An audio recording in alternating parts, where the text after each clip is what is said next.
Welcome. The following video will show you the steps that I would go through for printing this Great Dane Graphics butterfly graphic with some text and a logo as well. I picked this graphic because it's a little bit unique in the fact that behind the actual butterfly, and it's hard to see on a transparent layer, but there's some intricate white and gray design behind that. We want that to show up, but we're actually going to print this graphic on a colored garment. And the color of the garment is actually going to be one of the colors inside this butterfly. So before we get started, I want to go ahead and set up my design in Photoshop. I'll begin by clicking on, I like to have the color and the layers windows available. So we'll click on window and go down to color, and I'll put a check mark next to it and bring up our colors so we can see the actual colors on this side. We'll do the same thing for our layers. And you notice that we have multiple layers depending on what part of the design we're working with here. Before we go any farther, I'd also like to make sure we have a couple of other things set up. You can click on the image menu and go to the mode, and on the mode you'll notice that we're working in RGB color.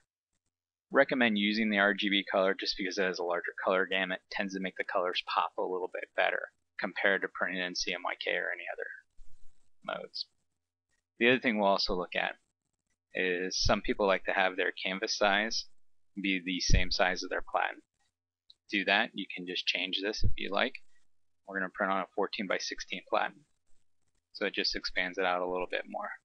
We have a guideline here that goes through the center of the design just to make sure our design can get shifted off center. The final thing you can also look at is click on the image options and go down to image size. And I like to do this because I like to look at the resolution. Because we're printing on two t-shirts, the recommended printing resolution will range between about 150 to 200 dpi. When you print on paper, you print on 300 dpi because it's a flat surface. Well, when we print on fabrics, which are made up of interwoven fibers, it's not a flat surface, so we'll never be able to hold the 300 dpi resolution that a paper can. So it's just economically sense to use 200 dpi. Now that we have that set up, we'll want to go ahead and put a background color here. We're going to go ahead and use the color red that's in this graphic. So you can click into the graphic, find out where you want the red to be. In this case, we're going to use the numbers 180, 10, and 10. And we're going to go ahead and create a background to this. The easiest way for me, and there are several ways that you can do this, the easiest way for me is to click on Layer, go over to New, and from New, click on the layer. Just give it a name. I use red just because that's the fastest and easiest, and now you'll see that layer shows up here. Just going to grab that layer, bring it to the back, all the way down to the bottom by left clicking and holding it down. It's now the layer that is in the back, the farthest background. Since we still have our red at the 180, 10, 10 selected, that's going to be our foreground color. You can always know that by just putting your cursor over there and it'll say set foreground color. Now I just want that color to become our background. The easiest way I've found to do it, click on Edit, go down to Fill, and use Contents. In this drop down box you choose the foreground color, hit OK. It now brings the red, puts it all into the background. Now what we typically would do is go ahead and merge all of our visible files. If you don't already have this saved, you plan on changing out some of these graphics or anything else later on, I recommend you go ahead and save it as a PSD file right now before you go and merge the layers. In this case, we'll just go ahead to merge the layers, click on the image options, layer options, and then go to merge visible. Now you notice that we only have one layer over here. From here, what we have to do is we have to look at how we can make this file ready to be sent to the Brotherr GT-782 driver. And the important part is to look at the white that's in this. We need to make sure that this white is all 254, 254, 254 according to our color RGB scale. If it's 255, 255, 255, the driver is going to consider it to be a transparent color and won't put a white underbase underneath it. So we'll just use our color picker, highlight it, and we'll notice that it's 255, 255, 255. And that's not going to work for us. So what we'll do is go over and grab our magic wand, and we're going to go ahead and select the white text. When we select it, you'll notice that it'll put the dancing ants, as I call them, around all of the areas in the design that have white.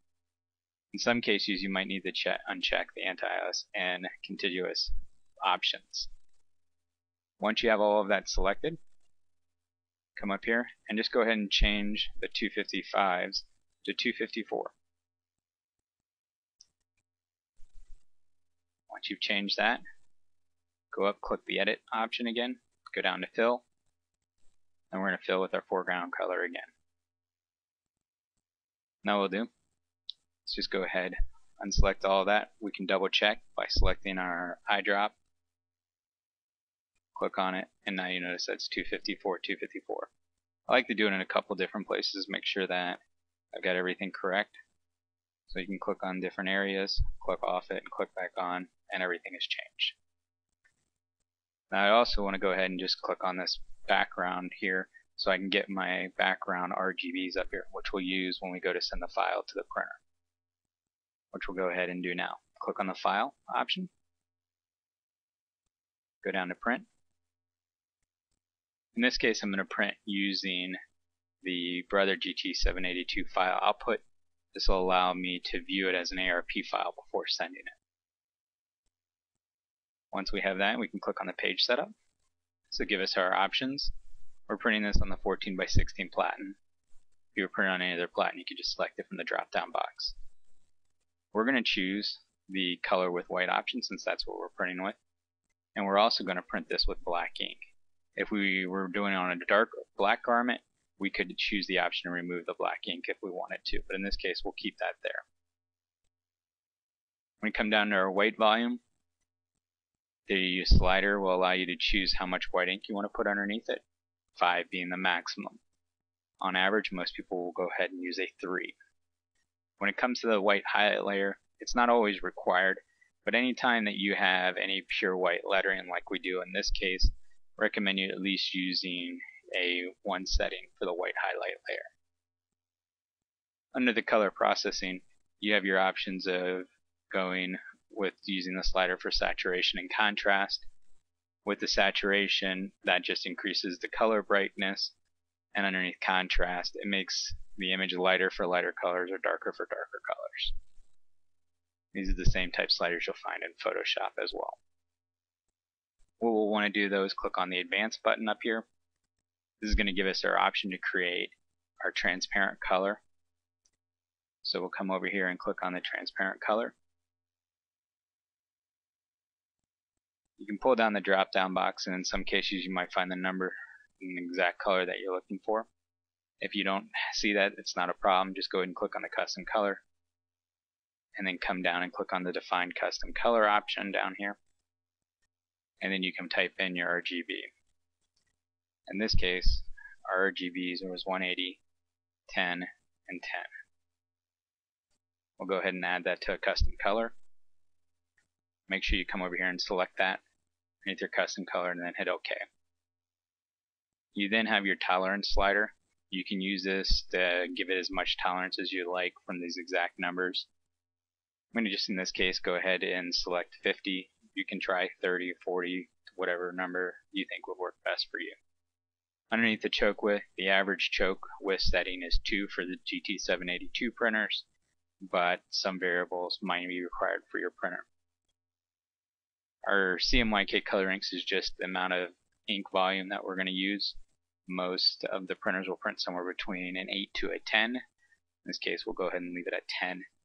And then you have your options for double printing, yellow printing, or unidirectional, which in this case we will not be using. Now what we'll do is go ahead and click OK, OK, and print. Then we'll choose the files, GT-782 file output, and click the print button. It's now what it's doing is creating a ARP file. This ARP file will allow us to preview the graphic before it goes to the actual printer.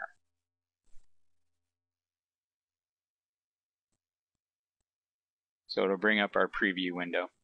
Gives you some information when it was created, the level of the mask that we're using, the highlight level, if we did anything to saturation or choke width. It's also going to come down here and show us the volume of ink we're using, CMYK, and the white ink volumes. You can click on this show white image and it'll show exactly the white ink that's being put down. In this video you'll notice we've got more areas in here that we're putting white ink down. It's lightened the areas up somewhat because of the darker colors and the reds and the blacks that were in here, but you can preview all of this.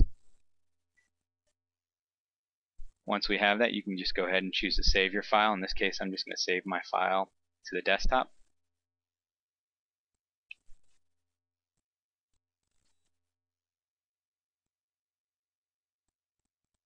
Once you have that file saved to your desktop, you can then send that file to the printer by just double clicking on the icon. It brings it up. When you double click on it, you'll notice you can see the different information here again, and then all you'd have to do is click the send to the GT printer button on the left side, and that'll send the file information over to the printer, and then the green light will begin to blink. If you have any additional questions, please feel free to contact your Brotherr distributor. Thank you.